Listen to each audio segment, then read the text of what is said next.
Well, good morning, ladies and gentlemen. I'm Ross Melzer, EU Affairs Director at Euractiv, and it's my pleasure to welcome you all to this Euractiv virtual conference, Transparency in EU Policymaking, the Case of Glyphosate. Our event this morning is kindly supported by Bayer.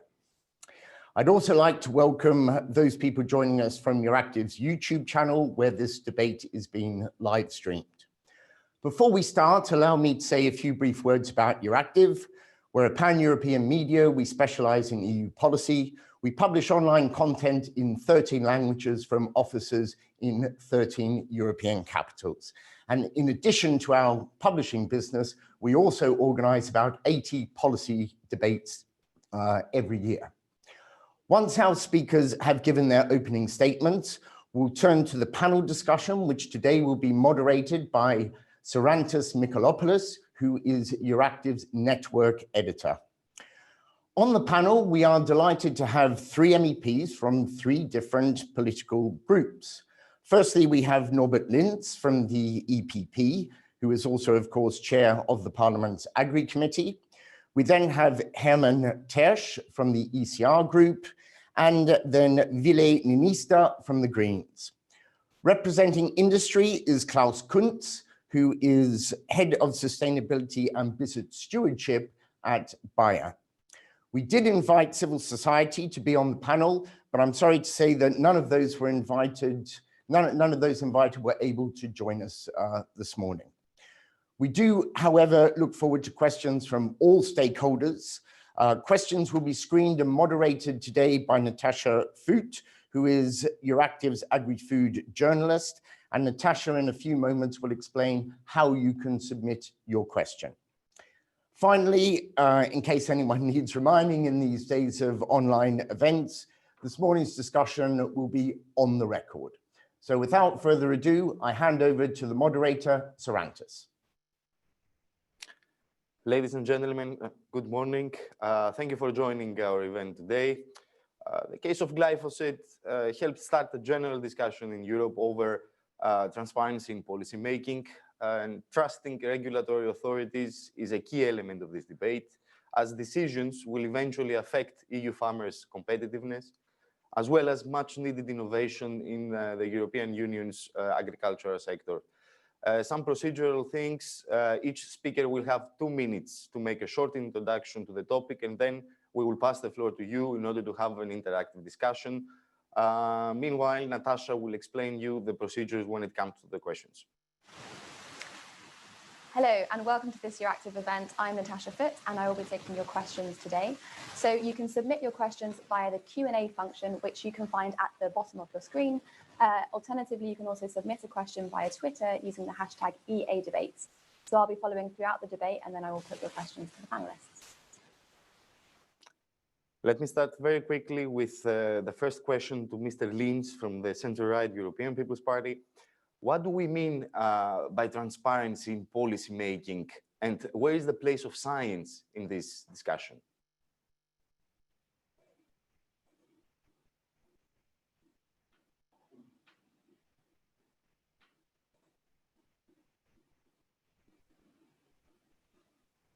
Sorry, so I forget to mute myself. Yeah, so thank you very much for this invitation to this debate on transparency in policy making, and especially in the field of plant protection products.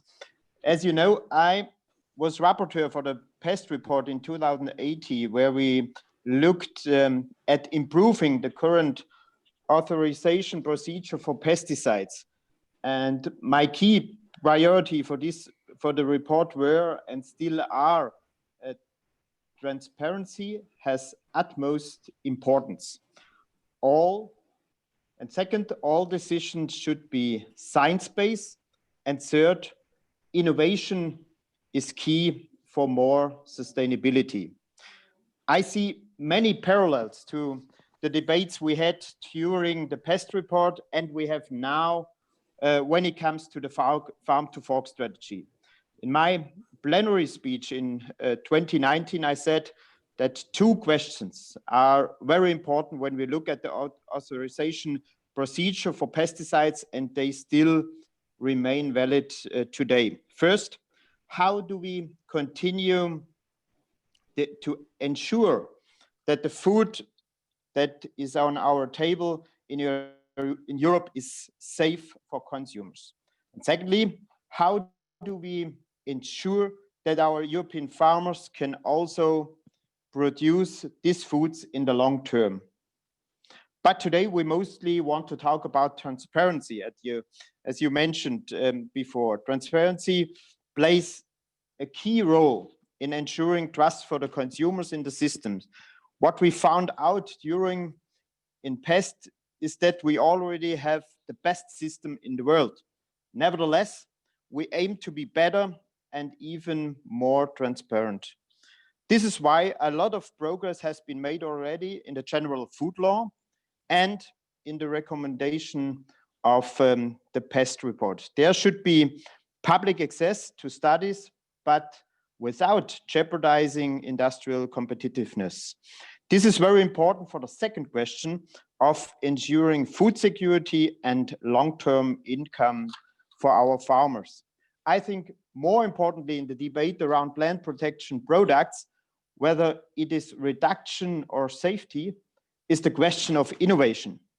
New, more efficient products and digitalization are the key to more sustainable use. And this must be supported by a smooth approval process and innovation. Allow me a brief look into the future. The way agriculture looks today will change radically, once again due to digitalization. It helps the farmer to rely on fewer resources. This has to be, in my view, our priority. And thank you. I'm looking forward to our discussion. Thank you, Mr. Lynch.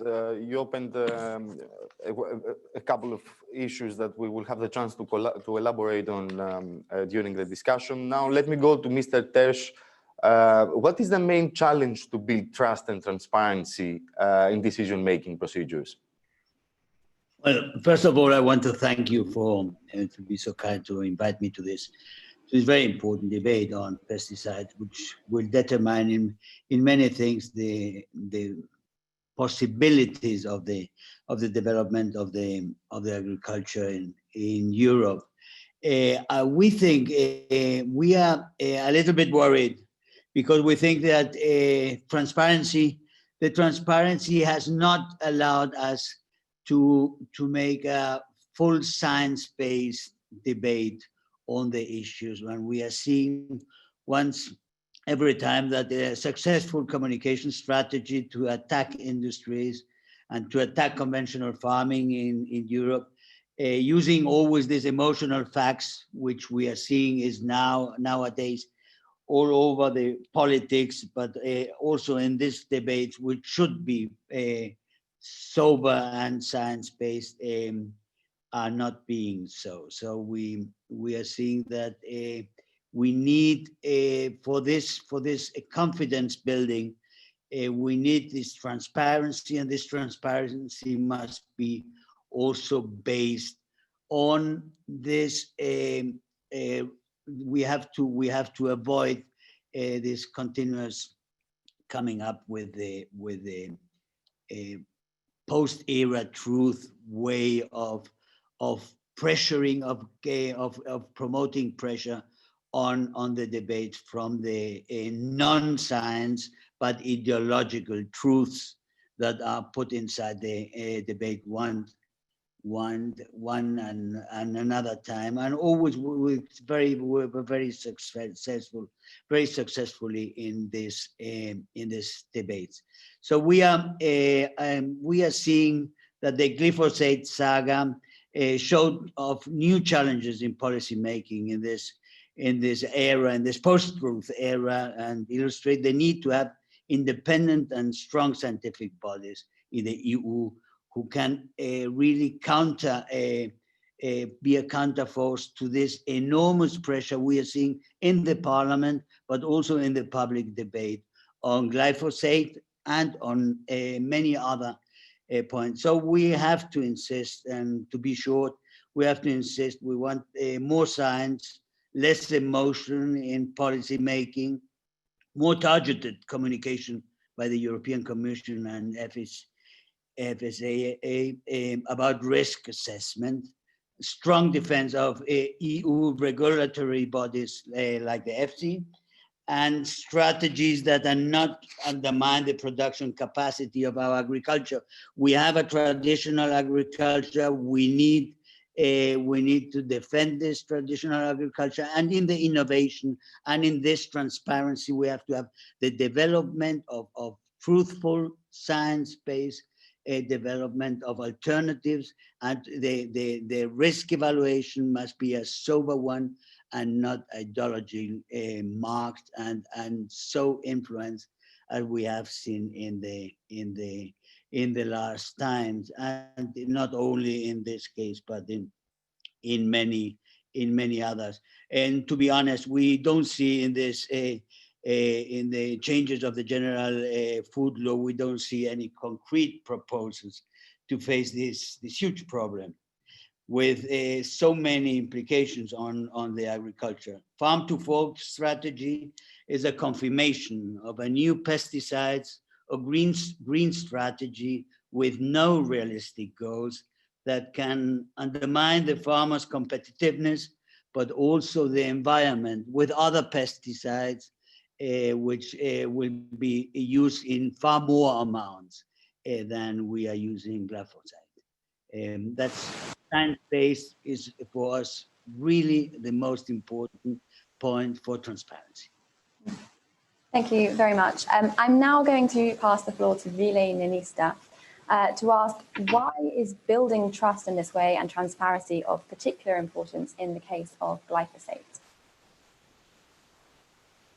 Thank you very much, and good morning to you all. It's a pleasure for me to discuss the transparency in decision making in the EU, especially regarding glyphosate, but also broadly in agricultural policy and biodiversity protection. My personal background as former Minister of the Environment and the Greens shadow on biodiversity strategy is more on the environmental side, so my approach is broadly looking at the consequences of human action and the use of pesticides to our biodiversity in general.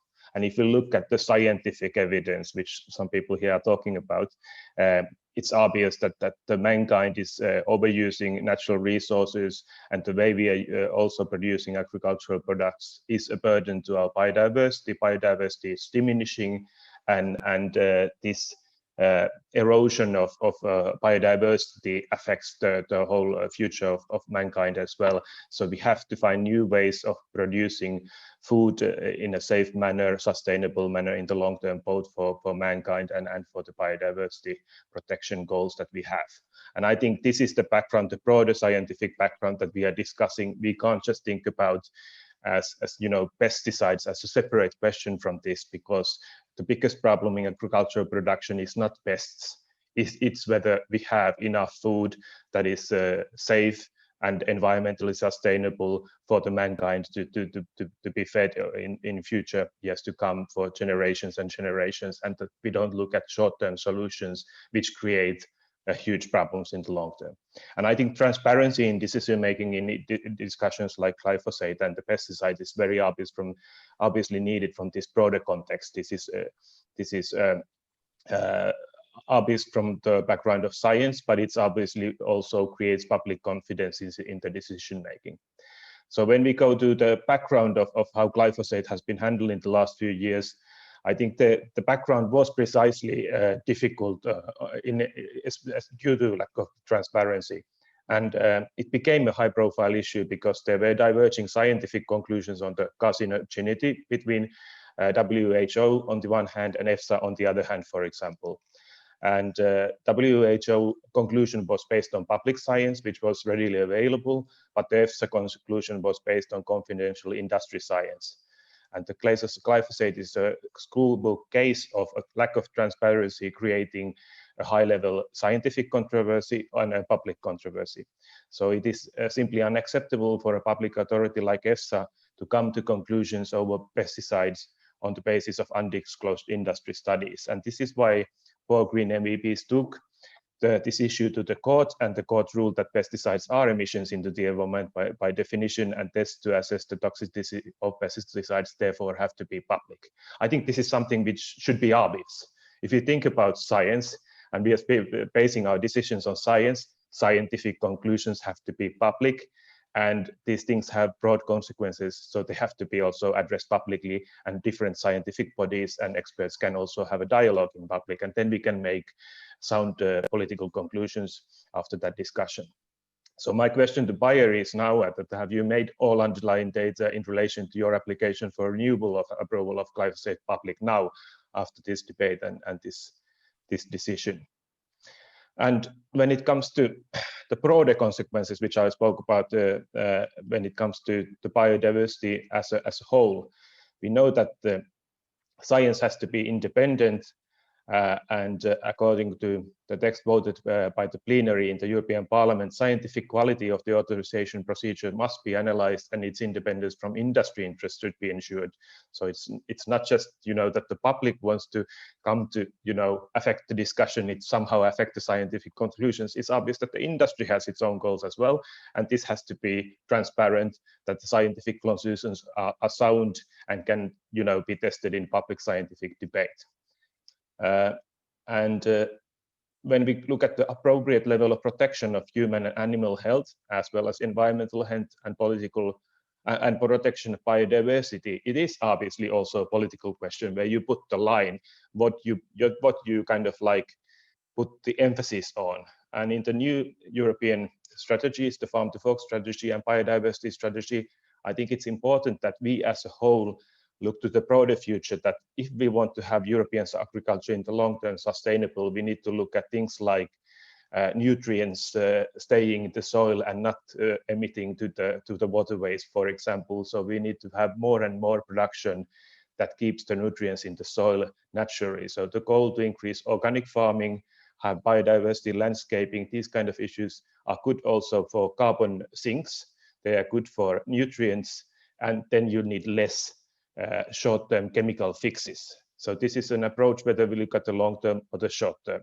Obviously, we can't get rid of all the pesticides in the short term, but total herbicides like glyphosate have broad consequences, and therefore the goal to limit the use of them by 50%. I will just say this sentence to the end. Okay, that's great. Okay. The goal of limiting the use of pesticides by 50% to 2030 is a goal that I think we broadly should look at, that the industry also looks at what kind of pesticides could be useful also in this future where we limit the total amounts. Thank you. Mr. Kuntz, the question now is, what are the lessons that you learned during the glyphosate debate, and what is next for Bayer? Yes. Thank you very much. A lot of very interesting comments from me, from the colleagues from politics. Actually, we started into the transparency even before the glyphosate. I want to share that I used to be responsible in Bayer for another very critically debated class of compounds, the neonic insecticides. And that was the time actually when we started to realize that there was a conversation, scientific and public conversation, where the publicly available science was delivering a lot of input into that conversation, critical data. And the response of the industry was a standard response, like we have studies under realistic exposure conditions, and those studies clearly show that the application can be done in a safe way, but we didn't share. And we came to the point where we decided that's no way we can continue to go. We are not building trust. We need to rebuild trust, because if you want to bring new innovations to the market, and here I clearly want to echo what has been said before. I think innovation will bring more sustainable approaches in agriculture. Then we need to have a trust foundation. So we made that first step already in 2016, that we announced we will provide access to all safety data of our products. And in the moment we had glyphosate on board after the acquisition of Monsanto, we also enabled access to the safety data of glyphosate, because we believe there's no other way to go forward. It's the first step in our transparency program. There will be more to come. The next step was that we wanted to open up the re-registration process also to the extent possible, because we really want to share how this is done. Actually, we have no advantage of technologies which are not based on trust. And our interest is that we come together and develop a new approach for European agriculture going forward, which is including elements of course, production. The farmers must have tools which are working, which are profitable, but at the same time, producing enough food at lower impacts. That's the challenge, and I can only echo what was said before, and that will be based on access to innovation, and access to innovation is built on trust. So you will hear more transparency initiatives to come. Maybe we can talk later about. Great. Thank you very much. Actually, I'm going to take the first question from the Q&A. So we have the first question in from Bill Wirtz from the Consumer Choice Centre. He hasn't specified who it is to, but the question is, the farm to fork strategy wants to reduce pesticide use by 50%. If existing products were approved by food safety authorities, why cut them in half? Are the remaining 50% somehow not a problem? Is this political or scientific? I'm not sure who this would be most appropriate to. Perhaps Ville, this would follow on from what you were saying before. Well, I think it has to do with the broader political goals of whether we want to increase sustainability of agriculture by, having these kind of chemical solutions to our problems, or should we try to look at broader biodiversity issues as well at the same time? And precisely, I think the Commission has taken on board the broader understanding that agricultural policy has to be also about supporting biodiversity. We have also a debate whether glyphosate and similar products, and also the chemicals in the final products like Roundup, they can have broader consequences to animal health as well, and especially since they are kind of like focusing on a monoculture agriculture. The idea is to have only single crops, and then you get rid of the pests and other plants and also affect animals. You have a broader consequence on the biodiversity. So the goal of limiting the use of pesticides obviously tries to take the precautionary principle into play, that we will use them wherever it's only necessary, and there where it's not necessary, we try to look at other forms of agriculture which are more sustainable from biodiversity viewpoint and not supporting only monoculture. I obviously understand that we have very different languages what we use. The core, people say conventional, traditional agriculture, when it was not based on herbicides. So language is even different what we are speaking here when you come from the biodiversity side or the kind of like the industrial agricultural side, and we try to have to try to get these together to have a good policy. May I make a comment? Yeah, sure. Okay. I concur with, and we concur with the direction that there shouldn't be more application of pesticides than needed. I want to be very clear about this. And I believe through new technologies, we will have tremendous opportunities to reduce the amounts of pesticides. If I look at a target of reduction of 50%, I'm not, or we are not against that. What we are interested in is how we are going to measure that to make it a real impactful target. Because I think if you just, for example, will talk about volumes, that's not impactful. What is impactful would be to measure environmental impacts and to reduce environmental impact of crop protection. And I think to make that really happen, it would help that we have an open-minded debate on what are all the tools available, and can we develop a common language and then a common way to look at all the tools in agriculture and look at them in a consistent way. And as it was mentioned by Mr. Tertsch, not in an ideological way, but to say what are the properties of those tools and what are the best properties to help reduce impact. Yeah, I believe there's plenty of opportunities from digital application technology, which will help to reduce amounts of pesticides, from new breeding technologies, which can help to replace pesticides, from combination of biological and chemical control, which can also further help to improve tailored solutions for the farmers. Can I comment as well? Okay, yeah, sure. Yeah, Please. thank you. Just to add what Mr. Kunz said, or to answer a little bit the question. First, reduction targets cannot be science-based. This is always a political decision where we end up when we end up with 40, with 50, or with 60%. So you will see in the debate in the European Parliament, there will be different proposals for reduction targets in the upcoming months. But what I'm in this part, I'm very I was surprised, or I'm a little bit worried about that the Commission only concentrate on synthetic chemical pesticides. I think we should look what Mr. Kunz said on the impact on the biodiversity. So that should be our goal. For example, when you look to organic farming, when you look in the winery sector, there you have for example copper sulfate.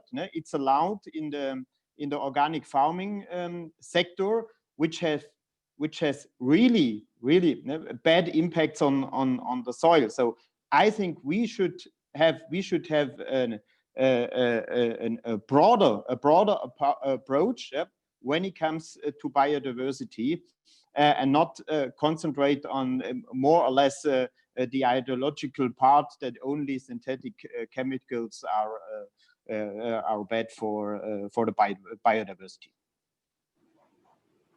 I have a question for Mr. Ninista. Do you believe that the discussion over glyphosate some years ago, or even now, was emotional? I'm asking this question because national regulatory authorities across the world approved the pesticide, the WHO approved the pesticide, EFSA had the same opinion, and many people only focused on IARC's findings. Do you believe that there was a high level of emotions in that debate back then? Well, I think this is a bit of a narrow scope. I think obviously there is always emotions when we speak about consequences that are broad. Industry has emotions. Industry want to sell products, and they have very big emotions to try to sell them and promote that. And public people who worry about the consequences of use of these products have emotions. Scientists have emotions. I mean, that's downplaying the content of the discussion. But obviously, transparency is key. Scientific open debate is key to solve these issues, and also take the broader context of what kind of agriculture we want to promote. Licensing is a bit of a different thing than application. I understand that. So we have two different discussions here as well. But obviously, glyphosate, we will need to have this discussion in the coming years about the application of some of the glyphosate products like Roundup. Very much discussion that certain products even increase the problems of glyphosate.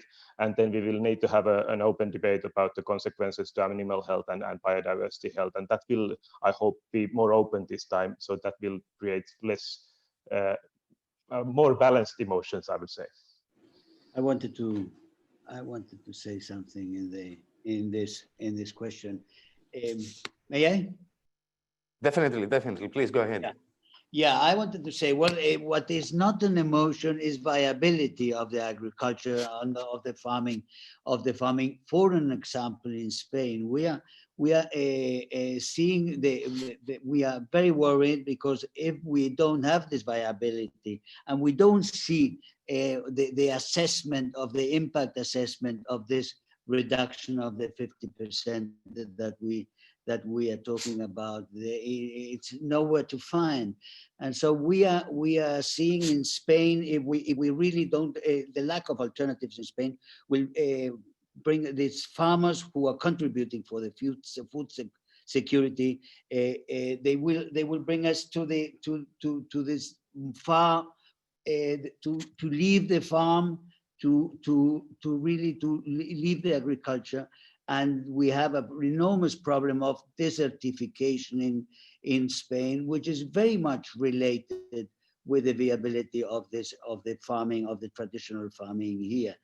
So we could have enormous adverse effects if we try to impose some kind of really narrow or ideological or this lack of alternatives in a program or in an agenda, which is there bringing some goals, but not bringing really the effects into consideration of this, the social effects as well, not only the environmental effects, which would be very damaging if we have this increase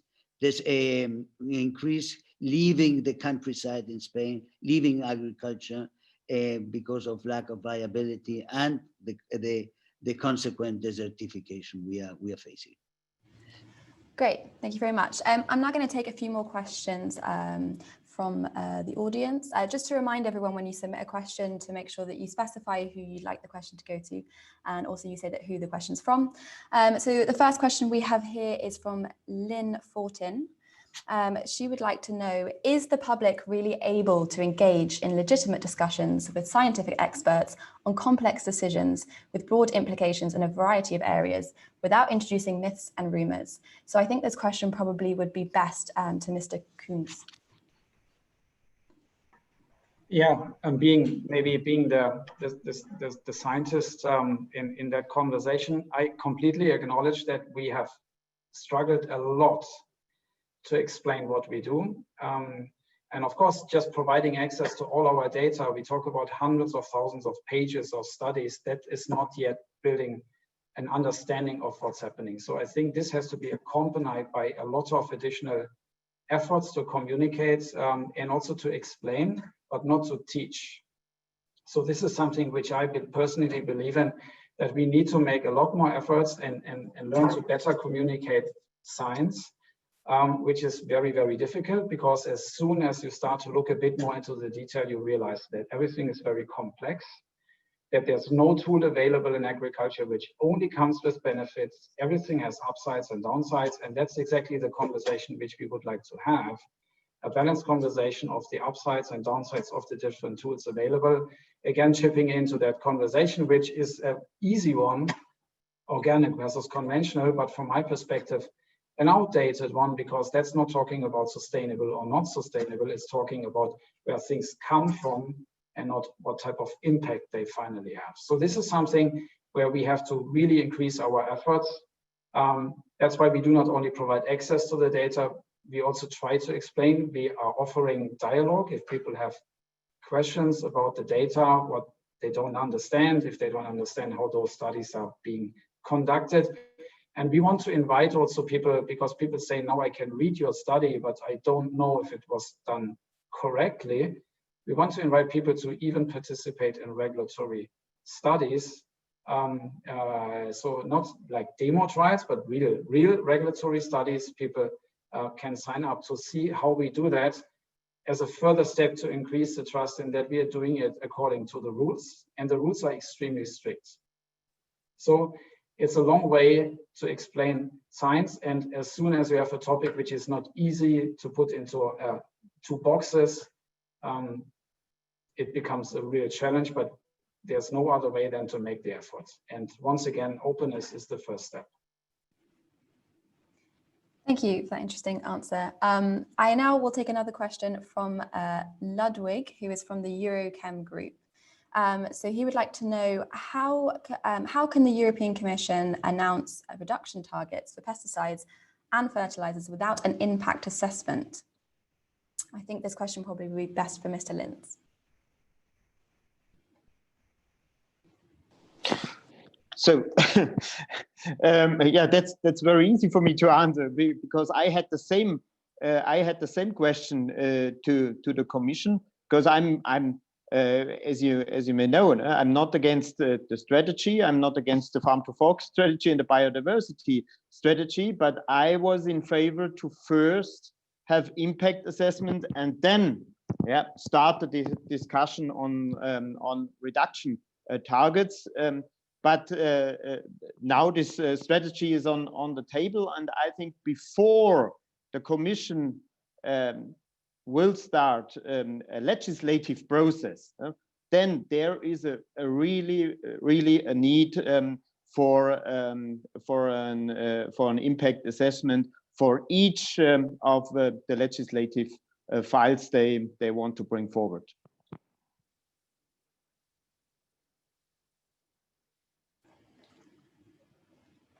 Thank you very much for that answer. Chantis? Would the other MEPs would like to say something on that?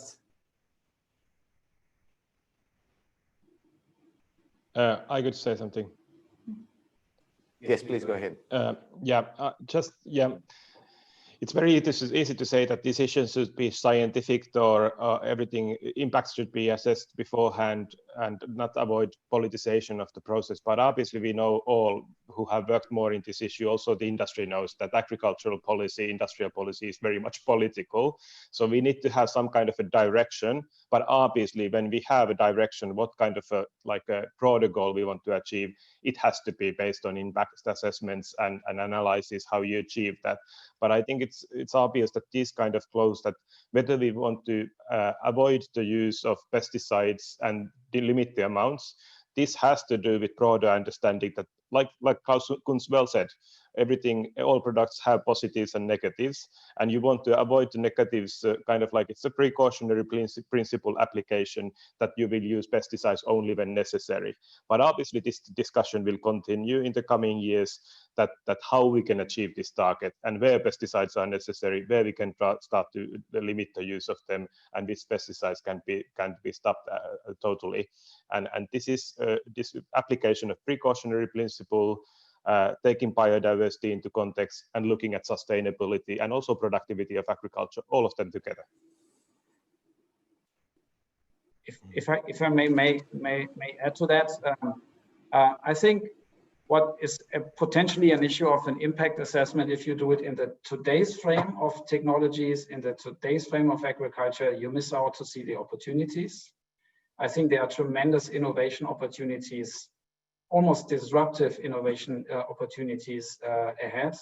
For example, that we can see parts of, not everywhere, but parts of agricultural models turning from an input to an output directed business model in the industry, which is very interesting because in an output business model, input turns from a value into a cost driver. So industry will have an interest to reduce inputs because we are selling the output, the yields, and not the volumes of pesticides anymore. So I think there's a lot of opportunities coming with digital and with new breeding technologies. And I think that would be very helpful if everybody recognizes we need to continue to produce enough safe and affordable foods. Absolutely. At the same time, we need to improve our efforts to preserve both the environment. We also need to increase our efforts to combat climate change in agriculture. And I think if those elements, which are almost a little bit of a paradox, because you say you do more production, you would do less preservation, we have to improve on both ends. But I believe with the technologies coming up, that's possible. So rather than sticking in the current debate, I think it's important that the doors are open for those innovations going forward. Mr. Kunz, let me ask you a question on that. I'm really wondering how we will be able to decrease inputs, considering that the European Union, the EU agricultural sector is significantly lagging behind when it comes to the introduction of precision farming technologies in the sector. How we still don't have sufficient, broadband infrastructure in Europe's rural areas. How are we going to be able to take this digital step? Unless we have the proper, infrastructure in place. How are we going to decrease inputs? Yes, I don't believe that this will come in every country, in every crop at the same speed. I completely concur with that. I mean, you will have different times or timelines of implementation depending on the country and also depending on the crop we are talking about. But if I look 10 years down the line, I simply cannot imagine that digital will not be everywhere in the European agriculture. I mean, this trend will come, and I think we should have that 5 to 10 years perspective and not the 1 to 2 years perspective. But it's not only digital precision application, it's also the opportunity coming with new breeding technologies, which we should not exclude per se, because they offer tremendous opportunities. new application technologies, even manual or not necessarily 100% digitalized application technologies. There's a whole package of opportunities waiting to come and to help sustainable agriculture. I have a question regarding the new plant breeding innovation that Mr. Kuntz mentioned before. The question is, are there emotions when it comes to EU farmers' competitiveness? Because we have an EU court decision. We know that we are in a process of explaining, actually identifying the details of it and how it's going to be applied on a practical level. And now the question is, are there emotions when it comes to EU farmers' income? Because there are many who claim that they are deprived of tools that are used elsewhere, and this has a heavy impact actually on their competitiveness. Is there science there? I mean, are there emotions in this debate? Well, I wanted to say, well, food safety is the core principle in the EU, and we need to secure the supply of safe and affordable food. And we have to have an agriculture which is viable, which is in long-term viable. Organic farming alone will not contribute to the sustainability of the farmers, of the agriculture, and of biodiversity, integrated production, biotechnology, conventional farming are not the enemies, but part of the solution to achieve all these goals.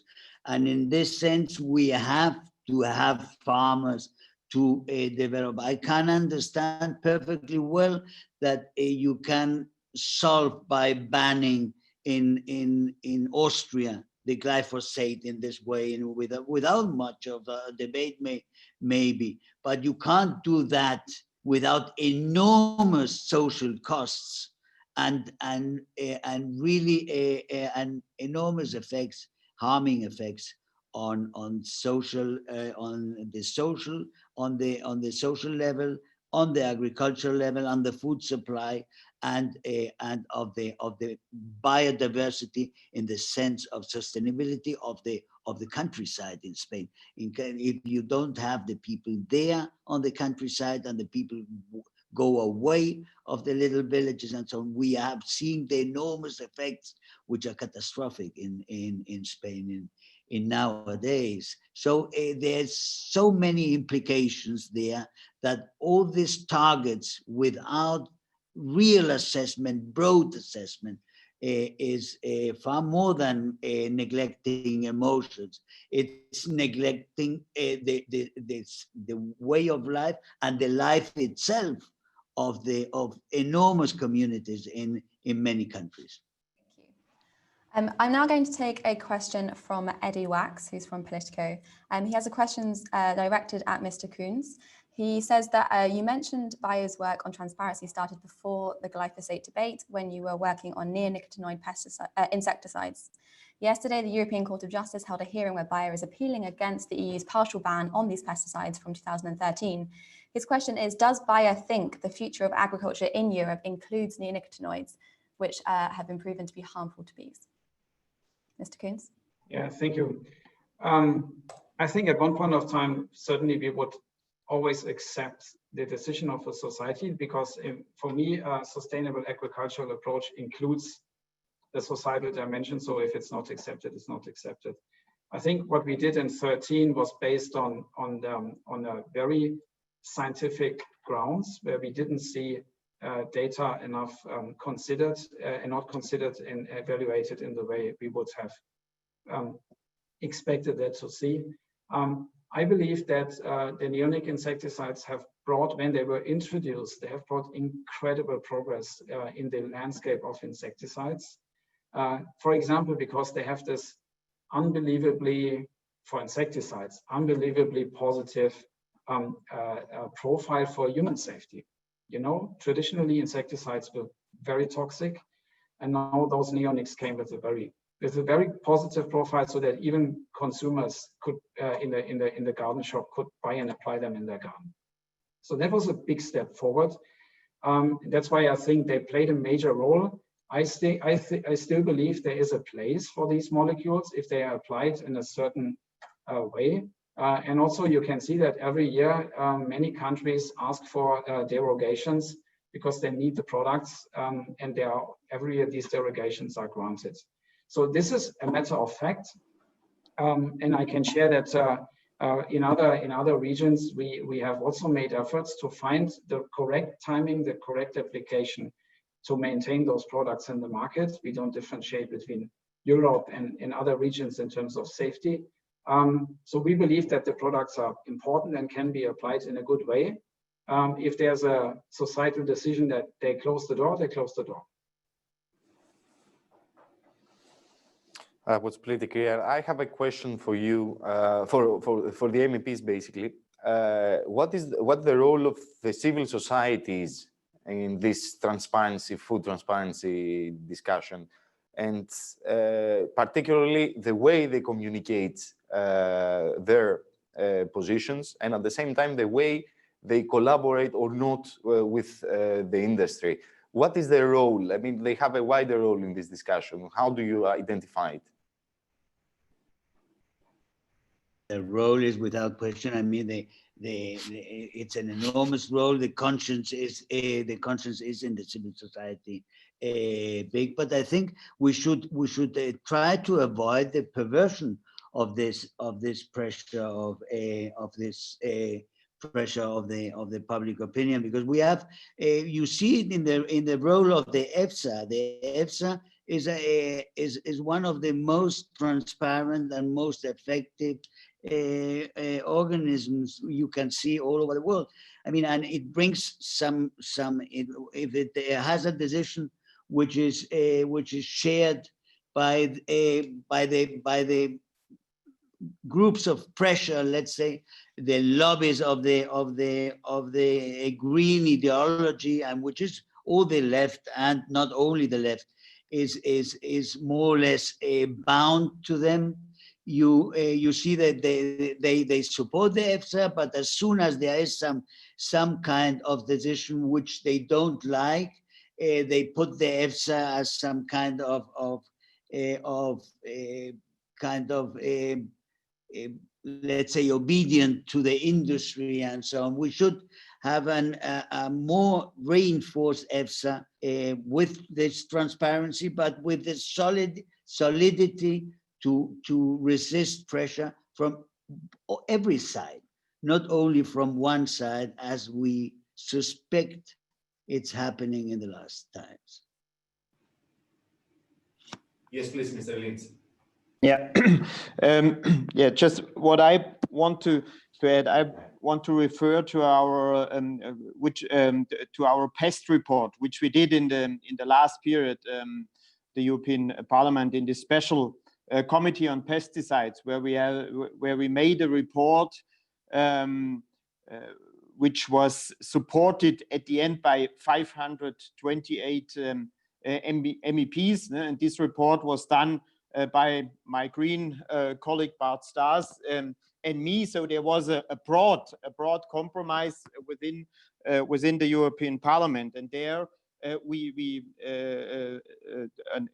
several parts we mentioned the role of civil society, and we made some proposal where we can improve the role of society and when it comes to question of transparency. For example, the access to studies on active substances and plant protection products for prompt independent testing, for example. But and then at the same time the protection of personal data and intellectual property rights. But there you can see there are some proposals on the table from the Parliament in the last period, and it's now up to the Commission to take some of these proposals on board. We're now going to take a question. May I also? Yeah. My apologies.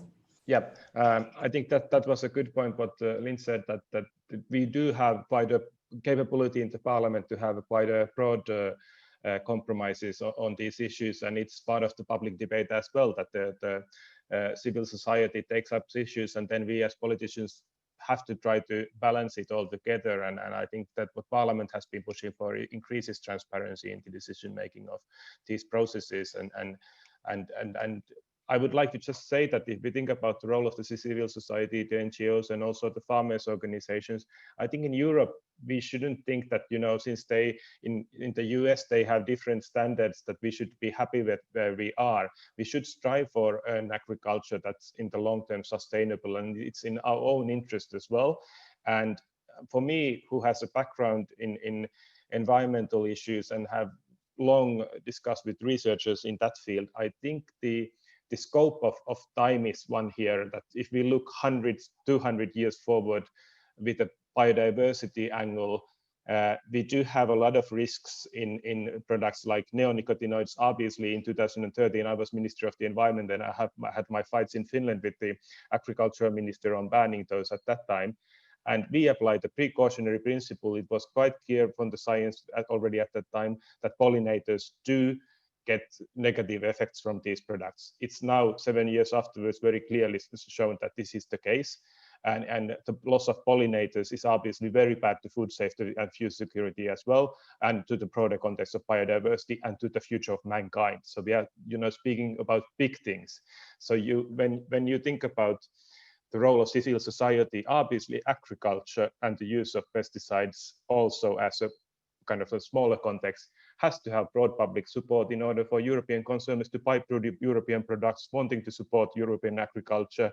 And I think going for low carbon emission levels, that the new CAP will support this kind of sustainable agriculture with funding which doesn't base on hectares, but also looks at, you know, carbon sinks, lesser use of nutrients and less pesticides, will mean that European consumers want to price those products, and it will become cheaper in the long term as well, as methods will prove better. And I think also digitalization and better technologies are part of that. So it's not just organic against conventional. Conventional can become more like organic, and vice versa in some aspects when you apply the digital part. Both ways of production can benefit from use of data, for example. Thank you very much for that. And Mr. Kunz would like to add something. okay, Mr. Kunz, you'd like to add something to this? Just one comment in also support of what Mr. Tertsch was saying. What I think would help also in that public conversation is maybe a little bit more efforts from politics to stress that the farmers are not the problem, but also the solution. Yeah, they are the ones who provide the foods. I mean, maybe to a certain extent with the current COVID crisis, people have realized that the food is not growing in the supermarkets. It's grown by farmers. I think this is something we all agree on. Sorry. But this is, I really want to say that, I mean, if we always put farmers as a problem, I can feel their depression and I can understand that. And I think that's where we really need to change. And that's also my call to politics. Please, we need to consider them as the solution going forward. They are carrying the burden, but they are providing the food which we all need. Everybody likes to have more local food. I had that conversation just 2 days ago. What are you willing to pay an extra price for? Local food would be something. So then please, you need to also support your farmers and do not look at them always as people who are doing something bad. Actually, they're doing something very, very important for all of us. Yeah, just to make that, there's no sustainable agriculture going forward without farmers. Thank you. And I just wanted to follow on from something you were saying, Mr. Ninista, before. We have a question here from Nicola Del Valle. Apologies for the pronunciation there, from the Ecuadorian banana cluster. So what you were saying about, you know, the impact of EU decisions on the rest of the world, she would like to know, she said that smallholders in developing countries face serious problems to protect their crops when the EU bans permitted substances, and this becomes a problem especially when there is not a good alternative to that substance. So her question is, should the EU consider the reality on the field of its as she put it, so-called privileged economic partners to support them until we find a viable alternative? Well, I think now we are moving into a broader context of sustainability and trade policy and a broader global agricultural rules. I think in trade policy we can do a lot of things to support sustainable farming and also the livelihoods of people in developing countries to increase the productivity of crops. And obviously in development aid there are also a lot of things that you can do in increasing the knowledge base and the use of data and all that as well. So I think this is something which has been somewhat lacking, kind of like the approach that I think COVID crisis, but also climate crisis puts a lot of pressure for us that all our policies have to support food security and food safety all over the world, taking biodiversity, environment, and the local livelihood of people into context. Obviously, we need to do more in this, but I don't think that focusing just on banning pesticides is the problem. I don't think that's the case, because in the long term, even in these countries, the use of pesticides with negative high side effects would endanger their biodiversity, which in many places is already affected by loss of habitat and deforestation, for example.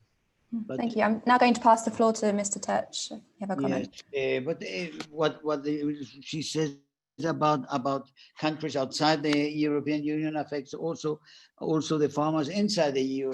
We need alternatives. If the parliament and if is taking decisions which affect so importantly to the farmers, you have to have alternatives, economically viable alternatives to the products you are banning, especially if the products are products which have been established as safe by the EFSA in these decisions, and which are being reviewed mostly by this pressure of these emotions, which are mainly political and not ideological, and not technical and not scientific, but the pressure, a political pressure.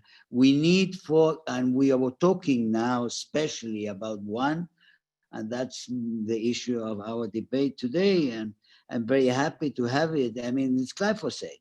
And we need an alternative, a solid, viable alternative to a product which is in this moment a very important contribution for the viability of the Spanish agriculture. And that is the case. I mean, and I can understand, as I say, that other countries don't need it now, but we see the effects of a banning as an enormous threat with enormous social repercussion, and that has to be taken into account. That's our main issue. I mean, we are not devoted to glyphosate, but we need alternatives to glyphosate before we ban it. Can I just say one thing, just shortly? If we look at statistics, even within Europe, the use of pesticides by hectare and sold amounts of kilograms per hectare are very different. They vary all around Europe, and it does not have direct link to productivity and of the hectares. So there is something else here as well, which means that we can limit the use of glyphosate and other pesticides, and we should look at what the countries that use less pesticides have done correctly. So obviously we need to have alternatives, but there are already alternatives. Mr. Kunz, would you like to respond to this? Yes. Just one comment on glyphosate in particular, but maybe on pesticides in the broader sense. And it ties a bit back to what I said about farming. I think we have in Europe a particular conversation about risks, which is good and necessary. We miss out to put the benefits into perspective to the risks sometimes. And for example, just one example, what I have been missing all the time when glyphosate was discussed, or even herbicides are discussed. These herbicides enable a form of agriculture which is allowing to avoid plowing and allowing a no-till agriculture. It's allowing to grow cover crops in a different way than you would have to do it if you wouldn't have herbicides. So Yes, every herbicide application comes with an environmental impact, no doubt about it, but it also can come with an environmental benefit, because the biggest problem of releasing carbon dioxide from agriculture is plowing.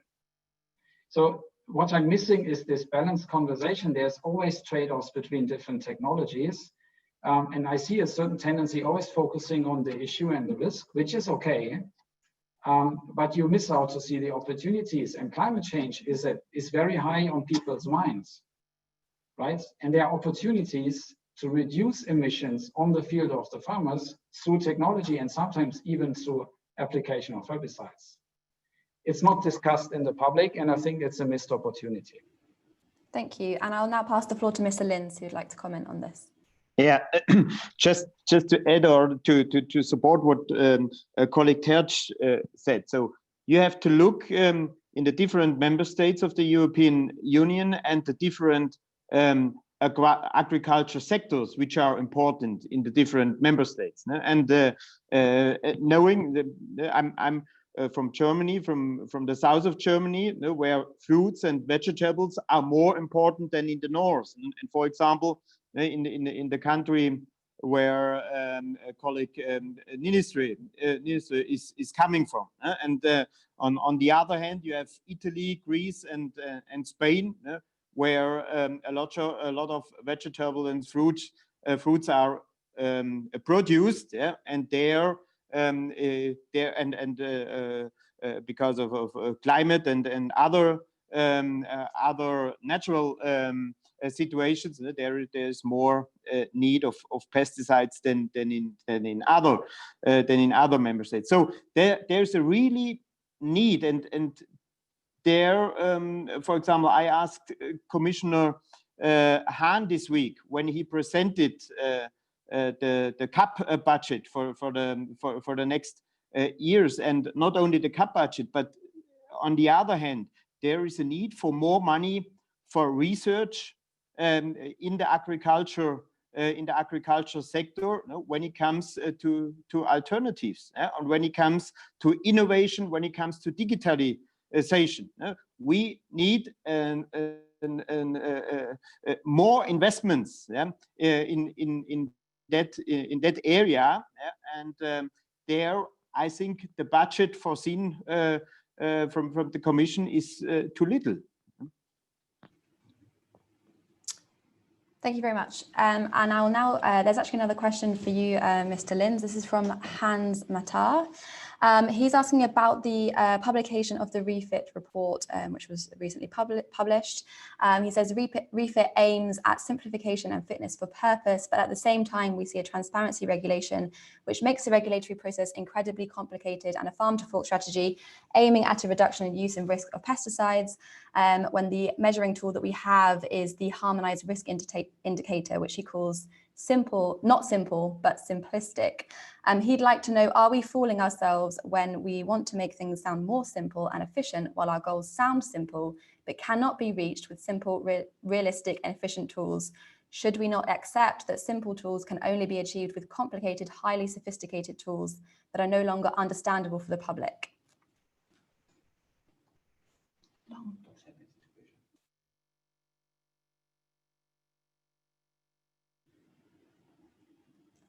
Mr. Linz?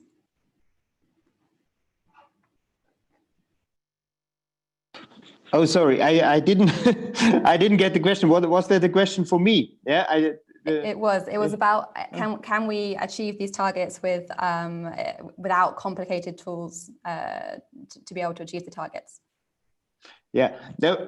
So I think it's I think the problem is that we should not only focus on the question of reduction targets. This I think this is the problem, or maybe the mistake what the Commission did with these two strategies, the farm to fork and the biodiversity strategies. That we should more talk about the instruments, and I mentioned that before, about innovation, about how should the supply chain change within the European Union. How can we guarantee food security. How can we guarantee self-sufficiency within the European Union? No? And when I see there are a lot of, more or less, there are a lot of, or the Commission wants to do a lot of legislative proposals within the farming sector, but less when it comes to the fork, and the question how the consumer should change his behavior.